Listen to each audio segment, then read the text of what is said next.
কার সাথে আমার বিয়ে হবে তাকে একদম নির্ধারণ করা, নাকি এটা কর্মফল? নামাজে অতিরিক্ত হাই আসলে করণীয় কি? নামাজরত অবস্থায় শিশু জানামাজে প্রসাব করে দিলে করণীয় কি? নামাজ ছেড়ে দিব নাকি চালিয়ে যাব? মেয়েরা বোরকা না পরে বোরকার বদলে বড় জামা হিজাব পরে কি বাইরে যাওয়া যাবে? নামাজের মধ্যে যদি একাধিকবার ভুল হয় তাহলে করণীয় কি? আজানের সময় মেয়েদের মাথায় কাপড় দেওয়া এবং কাপড় থাকা বাধ্যতামূলক কিনা? চেহারায় ঘন দাড়ি থাকলে অজুর পানি কতটুকু পৌঁছাতে হবে? নেককার বিবি পাওয়ার জন্য করণীয় কি জানাবেন? কাউকে জীবনসঙ্গী পাওয়ার জন্য দোয়া করা যাবে কি না? সন্তান জন্ম নিলে কি তার কানে আজান দিতে হবে? কোনো কারণে না দিলে কি করতে হবে? আর বিলম্ব না করে আপনাদের ইতিমধ্যে যে প্রশ্নগুলো আমাদের কাছে এসেছে সেগুলোর উত্তর দেওয়া পালায় আমরা চলে যাই এবং শুরু করি আপনাদের প্রশ্নগুলোর উত্তর দেওয়ার ক্ষেত্রে। মেহরিন সুমি আপনি জানতে চেয়েছেন নামাজে অতিরিক্ত হাই আসলে করণীয় কি? হাই আসলে হাত দিয়ে সেটাকে বাধা দিবেন, বাস এটুকু, এর বাইরে আর বিশেষ কোনো করণীয় নেই, সেটা নামাজের বাইরে সর্ব অবস্থায়। হাবিবা ফারহানা জানতে চেয়েছেন নামাজরত অবস্থায় শিশু জানামাজে প্রসাব করে দিলে করণীয় কি? নামাজ ছেড়ে দিব নাকি চালিয়ে যাব? যদি জানামাজে পেশাব করে দেয় তাহলে ডানে বামে আগে পিছে সরে যাবেন। জানামাজের উপর নামাজ পড়া তো আবশ্যক না, ফ্লোরে পড়বেন। ফ্লোরে নাপাক লেগে আছে যদি দেখা না যায় তাহলে যে কোনো ফ্লোরে আপনি নামাজ পড়তে পারেন, কোনো অসুবিধা নেই। জানামাজে বাচ্চা পেশাব করে দিলে আস্তে করে নিজেকে সরিয়ে নিয়ে একটু দুই হাত এক হাত পেছনে ডানে বামে সরিয়ে আপনি নামাজ কমপ্লিট করতে পারেন, কোনো অসুবিধা নেই। লিমা আক্তার জানতে চেয়েছেন মহিলারা মাথার নিচের দিকে চুল খোপা করতে পারবে কিনা? পারবে, কোনো অসুবিধা নেই। নূরজাহান নূর আপনি জানতে চেয়েছেন মেয়েরা বোরকা না পরে বোরকার বদলে বড় জামা হিজাব পরে কি বাইরে যাওয়া যাবে? যেতে পারে, কোনো অসুবিধা নেই।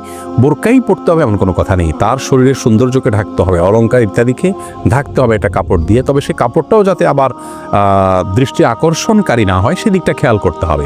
যে কোনো একটা কাপড় দিয়ে নিজের সৌন্দর্য ঢাকলেই চলবে, বোরকাই হতে এমন কোনো কথা নাই।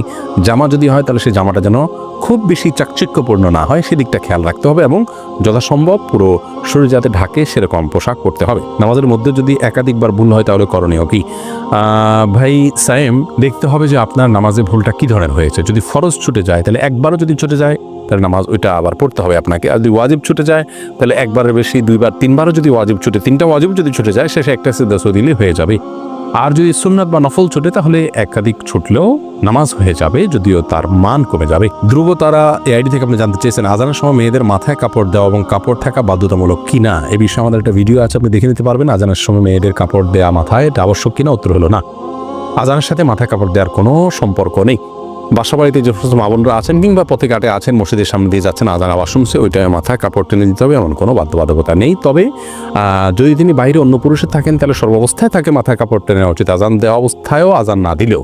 আর যদি বাসা বাড়িতে থাকেন তাহলে শুধু আজান দেওয়ার কারণে তার মাথায় কাপড় টেনে দেওয়ার বিশেষ কোনো গুরুত্ব ইসলাম শরিয়ার দৃষ্টিকোণ থেকে নাই। আমাদের অনেক মা বোনরা এটাকে অনেক বেশি গুরুত্বপূর্ণ মনে করেন। এরপরে কানিজ সঞ্জিদা জানতে চেয়েছেন প্রেগনেন্সির টাইমে জিনের আসর থেকে নিজ বাচ্চাকে কিভাবে রক্ষা করা যায়? অনেক সমস্যা ফেস করছি বোন সঞ্জিদা। প্রথম কথা হলো এই সময়গুলো খুব স্পর্শকাতর, জিনের উপদ্রব অনেক সময় বেশি হয়ে থাকে।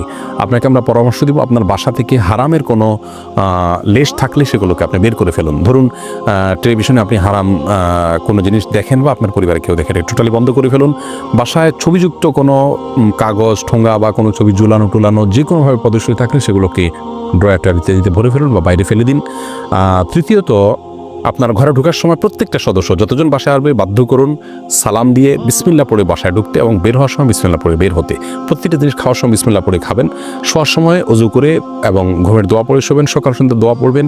এর পাশাপাশি আপনি সূরা বাকারা এটা উচ্চ ভলিউমে বা যতটুকু আপনার শুনতে সুবিধা হয় ততটুকু ভলিউমে মোবাইলে বা কোনো কিছু বাজিয়ে আপনি রেখে দিবেন বা উচ্চস্বরে নিজে তেলাওয়াত করতে পারলে আরও ভালো।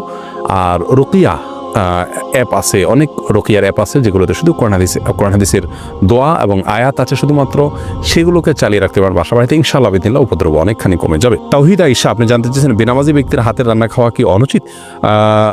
বেনামাজি ব্যক্তির হাতে রান্না খাওয়া যাবে, কোনো অসুবিধা নেই। আপনি কি খাচ্ছেন এটা হলো মূল বিষয়। নামাজি ব্যক্তি হারাম জিনিস খেলে সেটা হবে হারাম, আর যদি বেনামাজি আপনাকে হালাল জিনিস খাওয়া খেতে পারেন, অসুবিধা নেই। হাফিজ মাহমুদ আপনি হাফিজ আল মাহমুদ জানতেছেন চেহারায় ঘন দাড়ি থাকলে অজুর পানি কতটুকু পৌঁছাতে হবে?